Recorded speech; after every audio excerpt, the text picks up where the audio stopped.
What's up, guys, and welcome to the Heroic Council of Elders raid guide.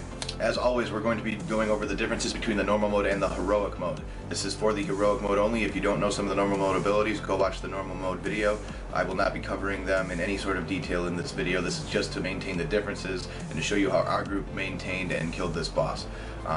So the first thing that you need to understand is that every boss really has kind of one new thing that you need to deal with, as well as the entire raid has one new thing that you need to deal with.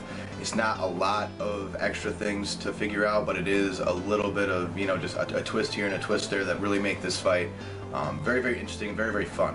What you do need to understand though is that this is a DPS check. This is the reason that most guilds have not done this fight in heroic right in succession. They always skip council. Is because it's such a gear check and such a DPS check that typically it's easier to just do this boss on normal and then come back to it at a later date. The reason being is because you do need to get Sewell down pretty much before he enrages. It's almost key. The reason being is his new ability. What it does is if the little sand pools kind of get on top of each other, they will form a huge sand pool. Think of it almost like a non-movable defile. You obviously don't want to stand in it, but if he gets to his phase and all these little ads come out, they really start to truck the raid. It's just so easy to have a mistake made during that time. The goal of this fight is to kill Sewell as fast as humanly possible, particularly before he gets enraged. So what you need to do is obviously you want to group up Sewell and then your kill target, which is typically Frostlord. So you want to get those two together and then just burn on Sewell and cleaving off the Frostlord until your timer on Frostlord being possessed starts to run lower. And then you need to obviously kill him before he becomes full power, or else you're going to wipe your raid there. So that's really the benefit though, but every time that you can, you're trying to just switch more DPS and more DPS onto Sewell as it becomes extremely, extremely important. The next thing that you need to understand is High Priestess. High Priestess has the next ability that's called Twisted Fate. This is the new ability that she does. So as well as killing her ads when she is not possessed, you do need to understand that when she is possessed, she will do an ability called Twisted Fate. What Twisted Fate does is it's actually cheesable. So if you have a mage in your group, and you should, what they can do is they can actually take Cold Snap and almost negate this ability completely. What happens is High Priestess will take somebody close to her and the furthest person away, okay? And will do Twisted Fate, which makes a kind of a replica of themselves. It does an extremely high amount of damage, so you need to kill those immediately. However, if your mage is the furthest person out and everyone else is stacked up, you can actually have that mage ice block before the priestess casts her Twisted Fate, and it will actually negate the entire ad. It will not create it, so you just need to burn down the melee one, making this fight a lot easier and allowing you to get out of her possession phase a lot quicker. Typically, if you can have two mages with Cold Snap, you can get every single one of these. If you don't, you may have to occasionally kill the ad outside. It's not a huge deal if you do. Just remember, it's a lot more possibilities of things going wrong. And in heroic modes, we know that the less RNG we can place in a fight, the better chance that we have of killing it. So that's kind of the reason behind that, okay? Kara, just her discharge hurts, or his discharge hurts more.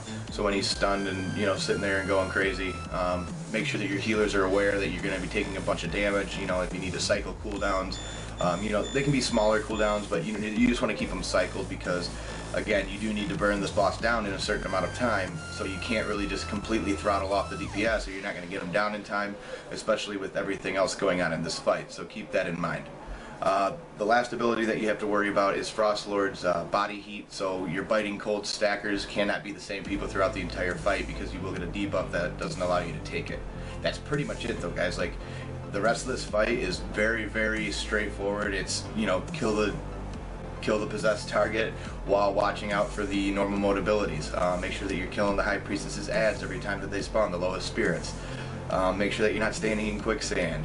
Make sure that when you're on Kara, the closer grouped up you can be, the better, because remember, he will just go, like, he'll pick a target and roll towards them. So if you're all kind of stacked up, he won't roll all the way across the room, so keep that in mind.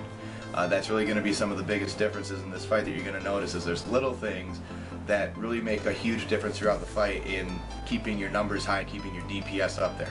And that's the goal of this fight, is to obviously kill them, but you do need to kill them extremely quickly, which is why, again, like I said in the beginning, that this fight is one of the ones that you do further down the line, as you do need to understand that you do need to put out a ton of DPS in order to really get this strategy to work for you.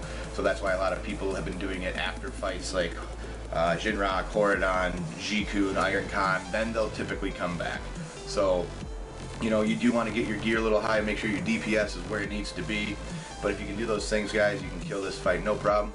Hope you enjoy the rest of the video, and as always, see you in the next one.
What is up, guys, and welcome to the Heroic Council of Elders Raid Guide. In this guide I'm going to go over the differences between normal mode and heroic. If you want to see the normal mode guide, go ahead and check it out. I do have a video on it. You're more than welcome to take a look at that if you want to know any of the normal mode abilities. In this guide I will be assuming, obviously, that you've done normal mode or you wouldn't be here, so I'm not going to cover most of the normal stuff. This fight in heroic mode has gotten significantly easier as items have upgraded and as people get gear. The reason being is this is a very big, almost damage check for your raid group. You really need to have high DPS output because the easiest way to kill this boss is to burn Soul down as quickly as possible. The reason being is every boss in this fight now has a new ability for each of them for heroic, as well as the entire fight has a new ability that everybody has to deal with as well. The ability that everybody has to deal with is called Soul Fragment. You will get an extra action button when you receive this debuff, and you need to pass it to another raid member. As it stacks up, you take more and more damage, so you really want to pass it off about mid-stacks. What we do is we just pass it to a rogue, and they can cloak it pretty much, and we don't really have to worry about it. Understand that it only comes out once an enemy changes being kind of enraged, if you want to say. Like, you know how they become all big and shadowy? That's what we want, is every time that it switches, then we get this debuff that goes out. You need to have somebody in your raid who can take it and get rid of it, and so we just use our rogues for that. Also, Soul, the reason that we kill him first is because what happens in heroic mode is his quicksand puddles, if they spawn on top of each other, will form a giant puddle. Think of it almost like a different version of Defile from the Lich King, so we want to make sure that we're obviously staying out of quicksand, as everything in heroic mode we all know is going to hurt more, so you have to do your normal mechanics right. But you also want to get Soul down because then you don't have to deal with the quicksand as much, and you can kind of clear out to the other side of the room. It becomes almost a non-factor throughout the rest of the fight if you can do that. The easiest way to do that is to try to kill him before he becomes enraged. That's really the key to this fight, is you need to just literally tunnel, burn the boss as hard and fast as you can, trying to get him down before he becomes the main character, right? Before he becomes his shadowy self and starts dealing with all the ads and everything else, because it's just not fun in heroic mode. That's the easiest way that we've found, and a lot of guilds that I've seen kill videos for have found, is just to really burn Soul down, and then switch to the enraged target as soon as you have to. Like when you absolutely have to, then you switch. The next ability, High Priestess. This ability is actually, again, cheesable by certain classes. For me, in fact, you will see me doing this in this fight. What happens is, if you have everybody stack up on the High Priestess, you get an ability called Twisted Fate, which it takes the furthest player away and one of the closest players. So it's going to pick a melee, and it's going to pick the furthest player away. So if you have everybody stack except for one person, in our case a mage, you can actually, as the priestess is casting her ad, you can actually ice block, and it will not generate that ad out there, so you only have to kill the melee ad. You do need to kill these ads extremely quickly. I can't stress that enough. It's just, you have to do it. There's just no way around it. You need to get the Twisted Fate guy down as soon as possible. It does a lot of damage, and it needs to happen. There's a lot of things that can go wrong if you don't, so that's the reason that you really want to do it. But that's the main difference ability for High Priestess. Again, we're stacking. When she's not enraged, obviously we do need to switch and kill the ads. That is also extremely imperative in this fight, is ad control as well. What Kara does is, Kara's discharge ability just hurts more. That's pretty much all it is. When she does her little roll, or he does his little roll and stun and everything else, you do need to start cycling cooldowns through this. Make sure that your healers are aware, because obviously with the life, you do need to hit DPS in him. You can't just kind of slowly DPS into him. You do need to be barreling DPS. Obviously, as a DPS, make sure that you're not, tunneling into the boss as hard as you can and blowing all your cooldowns and everything else. It's going to be very tough for your healers to keep you alive if all of a sudden you're blowing all your cooldowns when you're getting 10% of it reflected back to you. So keep that in mind as well. The Frost Lord, the only difference there is the Chill to the Bone debuff, and this debuff, what it does is for if you get Biting Cold, like if you're absorbing Biting Cold, you can only do it, like it'll count down from 8 for you, and then you're immune the rest of the fight. So you can't take like every single stack with the same group. You kind of have to mix it up a little bit with who you're soaking that with. So keep that in mind.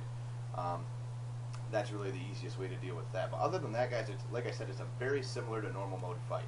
The only things that you really need to make sure that you're doing are, again, just all the normal mode abilities need to be done extremely correctly. There's no choice in this matter. The other things that you need to do, obviously, is make sure that you have your Twisted Fates figured out. If you don't have a class that can block it, then you do need to switch and burn that down. High Priestess, that's what she does. You also need to make sure Soul is your main target. You're killing Soul as soon as you can. That's the easiest way to do this fight. I'm telling you, it's going to make your life a lot easier in heroic mode. Obviously, your Soul Fragment extra action button, make sure you go through and figure out which classes can play with that, and which classes can get rid of that debuff for you, and then make sure you're passing it to them. And then Body Heat, making sure that you understand that you can't just sit there and soak the same amount of people. If you can do those things, guys, you can get this fight down. It's really easy. Make sure you take a look at the video behind me, as it shows kind of how our strategy went about doing it. Hope you guys get this fight down, and as always, see you in the next one.